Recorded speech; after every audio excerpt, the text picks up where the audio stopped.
भारत की शिक्षा प्रणाली और व्यवस्था को लेकर समय समय पर इसमें बदलाव को लेकर प्रश्न उठते रहे हैं। शिक्षा के बाजारीकरण ने शिक्षा को सामान्य लोगों से दूर कर दिया है, साथ ही महंगी भी हो गई है।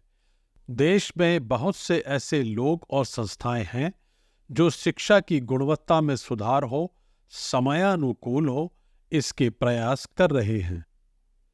परेश पाठक पिछले 20 वर्षों से भी अधिक समय से व्यवहारिक एवं गैर शिक्षा कार्यक्रम के अंतर्गत मेरे सपनों का विद्यालय कैसा हो, अपने गुरुकुल डॉक्टर सावित्री पाठक सामाजिक एवं शैक्षणिक संस्थान के माध्यम से विद्यार्थियों में सकारात्मक एवं क्रांतिकारी बदलाव ला रहे हैं।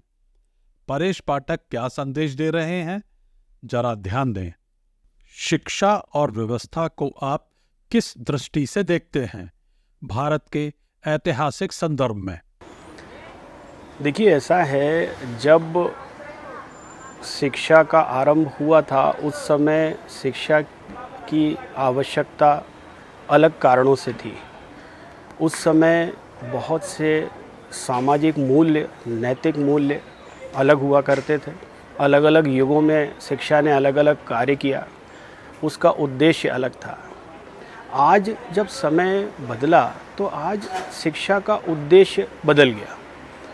पिछले 100-200 सालों में जब बहुत बड़े सामाजिक राजनीतिक परिवर्तन हुए तो मानवता के विकास के साथ साथ सामाजिक संरचना, सामरिक संरचनाएं और बहुत से ऐसे महत्व की चीज़ें हैं जो उत्पन्न हुई और उनको महसूस किया गया और उसका भार शिक्षा पे डाला गया। अलग अलग लोग अपने स्वयं के विकास के, व्यक्तित्व के विकास के लिए, सामाजिक विकास के लिए और संपूर्ण मानवता के विकास के लिए शिक्षा का उपयोग करने लगे। समस्या तब आती है जब इन सभी विकास की प्रक्रियाओं को जोड़कर हम एक प्रक्रिया का निर्माण करना चाहते हैं। सबसे बड़ी बात है कि आप हर तरह की विधा को या हर तरह के विषयों को जोड़कर एक समग्र शिक्षा अभियान बनाना चाहते हैं और यहीं से परिवर्तन आरंभ होता है। एक छोटा सा बच्चा इतिहास, भूगोल, भाषाएं, विज्ञान, गणित ऐसे बहुत सी चीज़ें समझ रहा होता है, संभवतः जिसमें उसको सभी में आगे जाने की आवश्यकता नहीं होती है और इन सब विषयों के ऊपर उसका आकलन और मूल्यांकन हो रहा होता है। जब किसी एक विषय पर वो दक्षता हासिल करने का प्रयास करता है तो वो बाकी विषय उससे छूटने लगते हैं और यही आज बहुत बड़ी समस्या हो गई है कि दरअसल शिक्षा की प्रासंगिकता क्या होनी चाहिए। मेरी समझ से जितनी जल्दी इस बात को समझ लिया जाए कि एक व्यक्ति या एक बच्चा किस एक विषय पर महारत हासिल कर सकता है और उसे उसी विषय पर आगे लगाया जाए, उतना ही बेहतर होगा। हाँ, इसके अलावा अगर वो चाहता है कुछ और विषयों को जानना, समझना, पढ़ना, तो वो उसके लिए ऐच्छिक होना चाहिए, उसके लिए बाध्यता नहीं होना चाहिए। इससे वो समय समय पर अपने जो इंटरेस्ट हैं, जो उसकी विकास की प्रक्रिया है, उसको समझ सकेगा और उसमें बहुत बेहतर योगदान दे पाएगा। आपने अभी बात की शिक्षा नीति और प्रणाली की। देखिए, दोनों अलग अलग चीज़ें हैं। नीतियाँ तो बहुत सारे विषयों के लिए बनाई जाती हैं और उन नीतियों के हिसाब से ही प्रणालियाँ बनाई जाती हैं। इसी तरह से शिक्षा ग्रहण करने वाले भी अलग अलग लोग हैं, उनके आर्थिक परिप्रेक्ष्य अलग हैं, सामाजिक परिप्रेक्ष्य अलग हैं, इवन वो छोटे बड़े अलग अलग क्षेत्रों में, शहरों में, नगरों में, गाँव में रहते हैं, वो अलग अलग परिस्थितियों में रहते हैं। कई बार ऐसा लगता है कि इन सब के द्वारा जो विषय पढ़े जा रहे हैं उनमें एक सामान्य बात कॉमन होने के अलावा भी बहुत से अंतर आ गए हैं। वही विषय जो एक अंग्रेज़ी माध्यम के स्कूल का बच्चा पढ़ता है और जिस तरह से पढ़ता है और जिस तरह से एक्सप्लेन करता है और जब वो अपनी बातों को करने के लिए समाज में जाता है तो उसको अधिक नंबर मिलते हैं। वही बच्चा अगर अपनी भाषा, मान लीजिए वो अंग्रेज़ी की जगह हिंदी या लोकल किसी भाषा में अपनी बात को रखने का प्रयास करता है, उसकी अभिव्यक्ति जो है अगर थोड़ी सी स्लो होती है तो हम उसको अलग ढंग से देखते हैं। इन सब परिस्थितियों के कारण शिक्षा ने अपनी कहीं ना कहीं उपयोगिता खोई है और उसके नंबर भी कम हुए हैं। शिक्षा के कई विभाग हैं, शिक्षा नीति, शिक्षा प्रणाली और अंत में शिक्षा देने के तरीके। क्या कहना चाहेंगे? बहुत सटीक बात है कि शिक्षा पर अधिकार किसका है, ये तो सर्वविदित है और हमारा संविधान भी यह कहता है कि शिक्षा सभी के लिए है, समान है और कोई भी व्यक्ति इस शिक्षा को ग्रहण कर सकता है। पर जहाँ तक इससे नीति और इसकी प्रणाली को बनाने का सवाल है, तब ये जानना बहुत आवश्यक है कि व्यक्ति की समझ क्या है, किस व्यक्ति को क्या शिक्षा देनी है।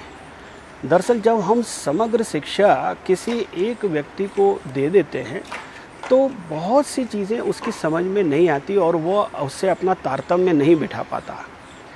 और इसलिए बजाय इसके कि हमें क्या उसको पढ़ाना है, ये पाठ्यक्रम ये पहले से तय कर लिए जाएं, ये विषय पहले से तय कर लिए जाएं, बेहतर ये होगा कि पहले ये जाना जाए कि उस क्षेत्र के, उस समुदाय के, उस उम्र के बच्चों को किन चीज़ों की आवश्यकता है। कई बार किसान खेतों में काम करते वक्त ये पूछते हैं कि क्या आवश्यकता है हमारे बच्चों को शिक्षा की, तो उन्हें समझाने में बहुत समय लगता है। और अगर हम इससे ठीक उल्टा चलते कि आज तक जिन पद्धतियों से आप खेती करते आए हैं, अगर इसमें थोड़ा सा विकास होगा तो संभवतः आप अच्छे कीटनाशकों का या अच्छे उर्वरकों का या कोई अच्छी चीज़ों का इस्तेमाल कर पाएंगे। और संभवतः अगर खेती करते करते आपके परिवार बड़े हो गए हैं और लोग अधिक हो गए हैं और ज़मीन कम हो गई है, तो या तो आपको उन्नत दिशा में खेती करनी होगी या आपके जो बच्चे हैं उनको कोई रोज़गार के लिए नए कोई साधन ढूंढने होंगे और उसके लिए एक अलग तरह की शिक्षा की आवश्यकता है। तो कहने का मतलब ये है कि बेहतर होता कि हम पहले ये समझते कि हर व्यक्ति के लिए शिक्षा का मतलब क्या है, उसकी प्रासंगिकता क्या है। जैसा कि आपने पहले ही कहा कि आज शिक्षा बहुत अधिक सूचनात्मक हो गई है। उनको ये बताया गया है कि आप ये देखेंगे, ये पढ़ेंगे और अगर इसे आप याद कर लेते हैं और उसे बता देते हैं तो ये मान लिया जाता है कि आप शिक्षित हैं। पहले शिक्षा का ये मतलब नहीं था। पहले किसी एक बात को समझने के साथ उन्हें ये भी तय करना होता था कि क्या वे अपने आचार व्यवहार में इन समझी हुई चीज़ों का इस्तेमाल कर पा रहे हैं, और अगर कर रहे हैं तो क्या उससे उनका कोई उसमें फ़ायदा है, और अगर वो फ़ायदा रचनात्मक रूप से हो रहा है, सही दिशा में हो रहा है, तो ही इसको आगे बढ़ाने की बात की जाती थी। इसमें शिक्षा न केवल सुन के आगे बताने का विषय था, बल्कि उसको सुन के, समझ के, अपने जीवन में अंगीकार करके, इस्तेमाल करके और फिर उसके बाद में आगे बताने का कार्य होता था। पर आज शिक्षा जो है वो सिर्फ सतही तौर पे ली जाती है। बहुत से लोग बहुत सी बातें सिर्फ इसलिए जानते हैं कि उन्हें सामाजिक परिवेश में रहना है और शिक्षित होने के लिए उन्हें ये जानना या लोगों को बताना बहुत आवश्यक है कि हम इन सारे विषयों को जानते हैं। आज शिक्षा का स्वरूप बदल गया है। आज शिक्षा विश्लेषणात्मक ना होकर सूचनात्मक अधिक हो गई है, जिसमें जिज्ञासा, शोध, रचनात्मकता और तारतम्य नहीं है। कैसे देखते हैं इसे आप? 1947 के बाद यह सही है कि शिक्षा भारतीय नीति नियामक तत्वों के हाथों में आई। बहुत हद तक यह प्रयास किए गए कि हम हमारी वैदिक शिक्षा नीति से, पद्धति से भी बहुत सारी चीज़ें सीखें। विषय भी ऐसे सामंजस्य बिठाने का प्रयास किया गया कि हम अपने सांस्कृतिक विषयों को भी ध्यान में रखें और आधुनिक विषयों का भी समावेश हो। परंतु शिक्षा आज भी पूरी तरह से परतंत्रता के अधीन है, ऐसा मेरा मानना है।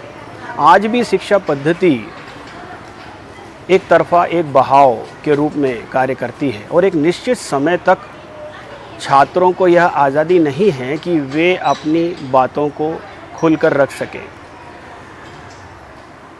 पहले ये शिक्षा पद्धति प्रश्न से आरंभ होती थी। आपको ध्यान होगा कि अर्जुन का प्रश्न पहले आया और गीता बाद में आई, और इसी तरह से हर बड़े ग्रंथ का आरंभ किसी प्रश्न से हुआ। लेकिन आज छोटे से बच्चे से लेकर बड़े बड़े स्कूलों में आप जाएं तो अक्सर आप आज के शिक्षकों को एक शब्द कहते हुए सुनेंगे और वह है कीप क्वाइट।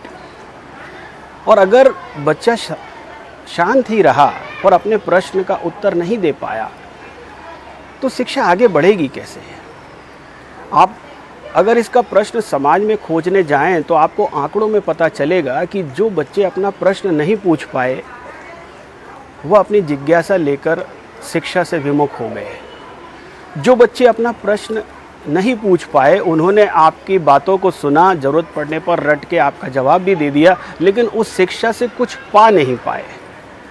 आज बहुत से ऐसे लोग हैं जो कहने के लिए शिक्षित हैं लेकिन आज भी वे अपनी बात को निसंकोच कहने से डरते हैं।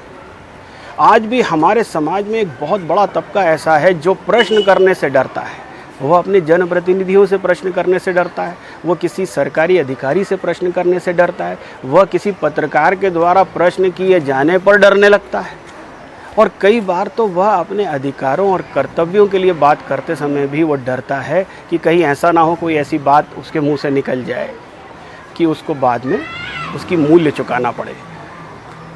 तो यह तो शिक्षा नहीं हुई। आज अगर हमारे 100% लोगों में से 80% लोग सरकारी भोजन पे अगर निर्भर हैं तो ऐसी परिस्थिति में शिक्षा ने क्या भूमिका निभाई होगी?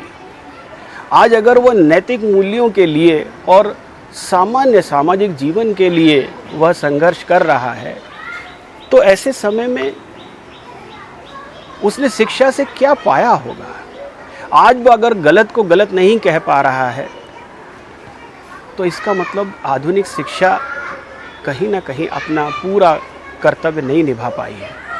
आज भी आधुनिक शिक्षा प्रणाली में जब व्यक्ति शिक्षा में अपने उत्तर नहीं पाता तब वह मोबाइल और ऐसी जगहों पर उत्तर ढूंढने का प्रयास करता है और ऐसे समय में वह उत्तर की जगह पर कंफ्यूज होता जाता है।